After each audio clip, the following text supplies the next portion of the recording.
Morning, guys. This is Trader Genius, and I'm Rob. This is a trade-isode, and it's a little bit of a special one because it's coming off the heels of a holiday weekend.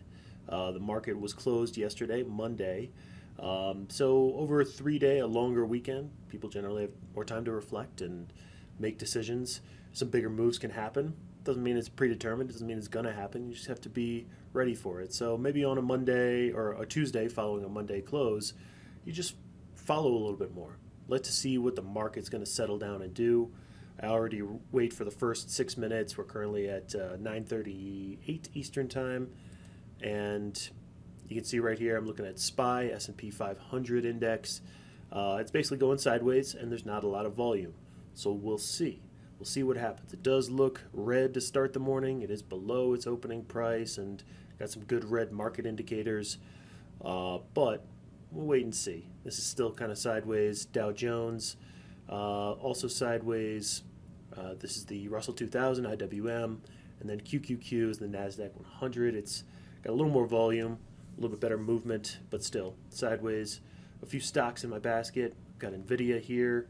NVIDIA around 610, this line up here. Just above that, you'd see the previous high. So we're looking at a possible green breakout today to a new high.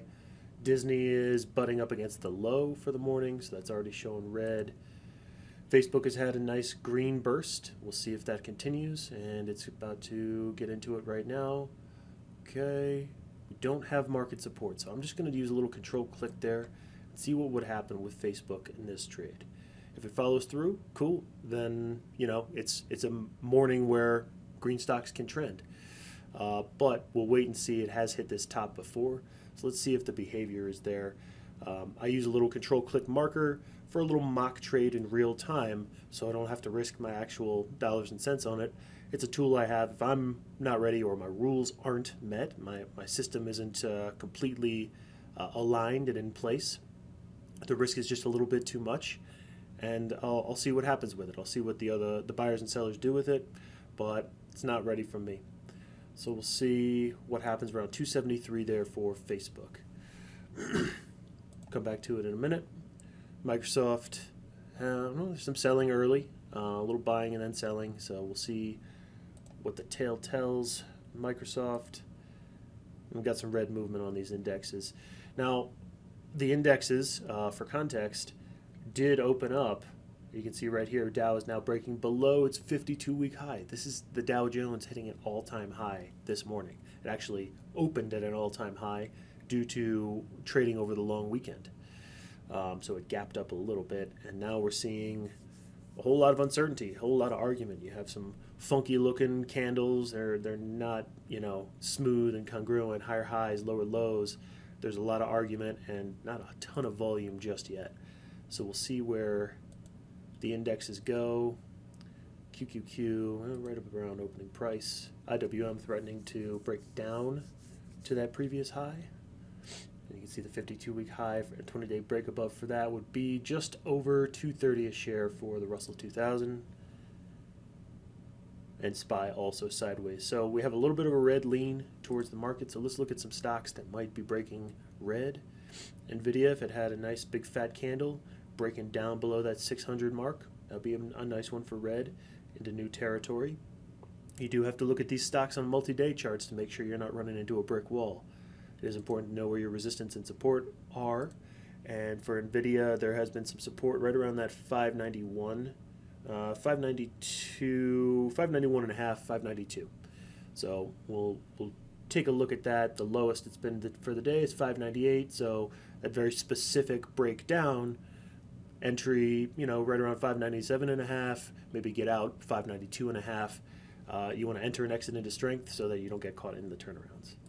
We got some movement on Facebook. It's threatening that 273 again. You could tell there are buyers in the area, but let's see how it plays out on this one. We do have a little more green leaning to the market, a little tiny bit of market support in the green direction, but it's not quite convincing yet. Let's see if Facebook comes in with some volume. It's actually during a time in my process when I'm not keen on trading, right before that 9:45 turn. So let's just watch and observe Facebook here. It's always better to be a little bit safe than sorry. Mistakes do happen. you do make mistakes. You get emotionally hijacked sometimes. Sometimes the greed, the fear, the hope cause you to enter a trade. That's something you want to work out. Here comes Amazon. It's breaking up, but again, the time on the clock is not great for me, and not much volume on Amazon here. It's more, in this case, a lack of resistance from the sellers, and the buyers are just driving that price up. It's a nice move. You could make some money on it, but it's not one that I'm going to catch right now. Let's go back to Facebook, tune in, see just how many sellers there are at that 273 mark. If the buyers, the bulls, can outmuscle the bears and drive that price up. There's a 7-day break above, hovering right up there around 273.75, 273.80. So we'll see how Facebook fares there. But these kinds of things happen around the resistance and support lines. I mentioned it earlier. 272.85 is a known price. Everybody out there knows that this is a ceiling. It's a resistance line that's baked in. So it's no surprise that Facebook is getting held up there. This is a kind of a clash point between buyers and sellers. It doesn't mean it can't break through. Look what Facebook did to RA earlier, but there are more sellers at RB than there were at RA, so it's getting a little argument. Now we have some good market support in the green direction. We're touching on 945, and Facebook is moving up. So it's at least cresting 273. We'll see if it follows through. Doesn't have much volume. Be nice to see a little volume histogram pop up down here on the bottom to show some follow through for Facebook. Check back on Amazon. Ooh, it's a nice streak, nice trend right there. Good indicators. Not something I'm going to get into. Breaking that previous high was nice. There were a lot of buyers in the area. And now it looks like it's trending up towards this ceiling, RA, maybe 3,300 right there. Who knows? Maybe more. We'll have to wait and see. We won't have to wait very long. Okay. $32.95 share price. We're trading options. You can see that on the right-hand side here. Here is what the options contract data is. It's sorted by strike prices. I have the nearest in the money and out of the money call and put at my disposal with the spreads right there and all the price action you can see. Here goes Facebook breaking up. 273.25. We're in new territory. So we're in on Facebook right there. Let's see how it follows through. See if those buyers can drive this up near that 7-day break above. Okay. Moving up nicely. Good market support. Got some elements aligning in my system. And we're going to move. See if we can get some more support behind it. Good indicators. Not great. We got that volume coming in. So we'll see what happens here with this Facebook trend. Popping off, there are buyers. There's good buying support. It's getting some good follow through. But it's not like tearing it up. It's not blowing us away. We'll see as it creeps. And right there, I'll take 4%. At least that was what's reading before commissions. So we'll recap that trade right there. I didn't necessarily like the follow through, and it's a pretty compressed trade. The area between my entry and the next ceiling of resistance or support, well, in the green direction, you're getting resistance from sellers. So ceilings are resistance, floors are support. In this case, it shows good, not great conditions. We did have a little green market support to drive us through, and you're coming out of that 945 kind of important time window opening. That 9:45 to 10 o'clock hour, there can be a lot of moves that come up. Sometimes the big moves happen before 9:45, that's for sure. There's a lot of volume that can come in overnight and drive a stock price up or down, or an index. But 9:45, the tops and bottoms are set. If you're a trader, you're familiar. And those are kind of, on the day, at least for the rest of the day, those are set as established ceilings and floors themselves, resistance and support, respectively. That's because a lot of people are looking for somewhere to place their standing buy or sell orders. It really just attracts a lot of attention to that price point, and that stock may or may not break that top or bottom again that day. So that's a little context on the ceilings and floors, but back to this trade here. We're just letting it play out, seeing how it would have followed through. I exited when my indicator was showing about 4%, and we were 45 seconds into the trade. So we'll see if the buyers just continue to pile it on. But when you see some indicators coming on, like this Y point right there, this blue star means something to me. It's just my risk is increasing a little bit. And even if this thing does go up and touch $275 a share, I got in, got out, I surfed the wave. And really, I waited for my pitch. You can, we were tuning in here when at 9:40, we had some really good indicators, a nice looking move, but a head fake. And so the market really being flat/red at that time kept me out of that move.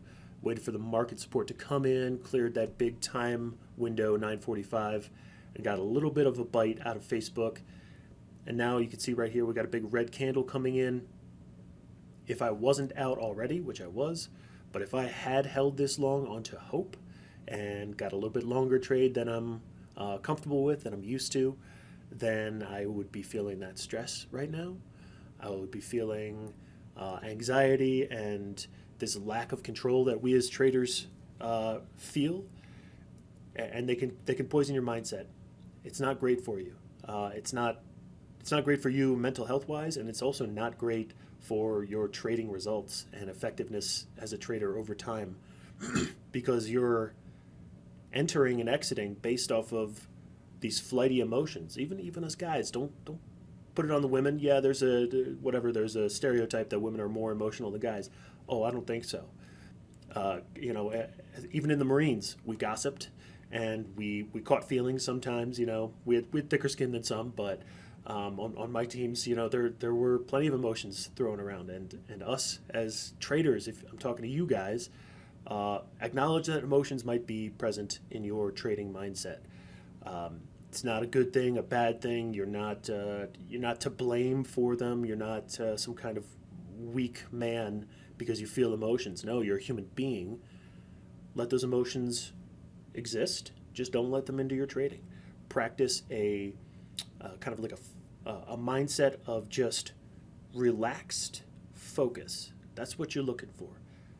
See the charts for what they are. See the behavior of Facebook or Amazon for what they are. They're just buyers and sellers moving a stock price. For me, as a day trader on options, you saw the kind of move that I look for, and it's part of my process.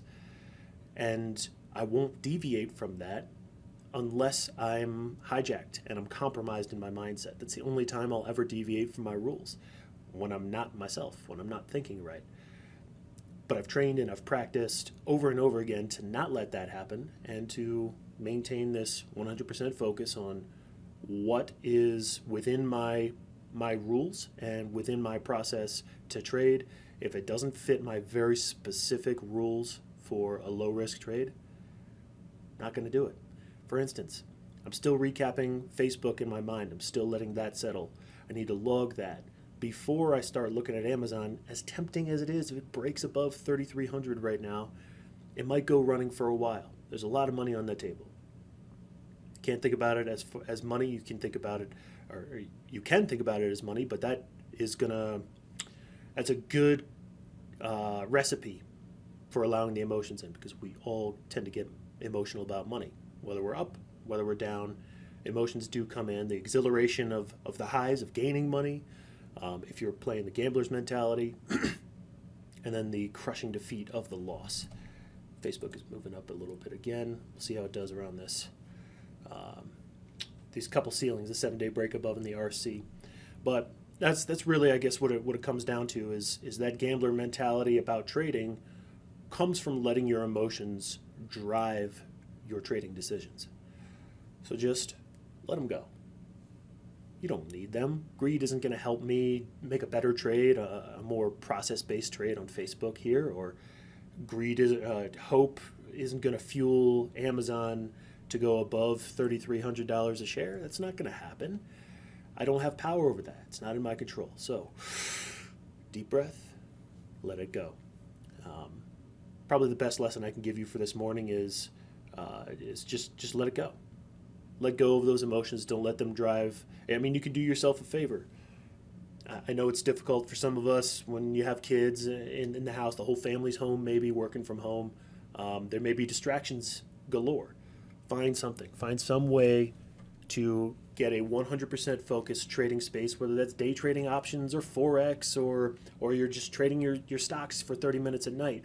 Get focused, isolate yourself, turn this thing off, put it on airplane mode at least, and don't open yourself up to distractions that are going to lead you astray from the trading process you've practiced, works, and is in your best interest to carry you forward, your trading vehicle, your trading system, to get you where you want to go. So that's the best guidance I can give you as far as mindset this morning. I'm going to go tune in, see if this Amazon trade or move trending above 3,300, see if that follows through itself. And maybe I'll trade it after the 10 o'clock hour. But it's been a pleasure as always, guys, seeing you for this trade-episode. I'll throw the results up and many more to come. Hope you guys have happy trading and keep those emotions out of your trading decisions. Just do what you need to do to get to a relaxed, focused, calm space between the ears. Know your process, know the rules, know your rules of engagement for trading, and just execute. Don't let any distractions in, especially those emotions, those distractions from within. All right, guys, take care of yourselves.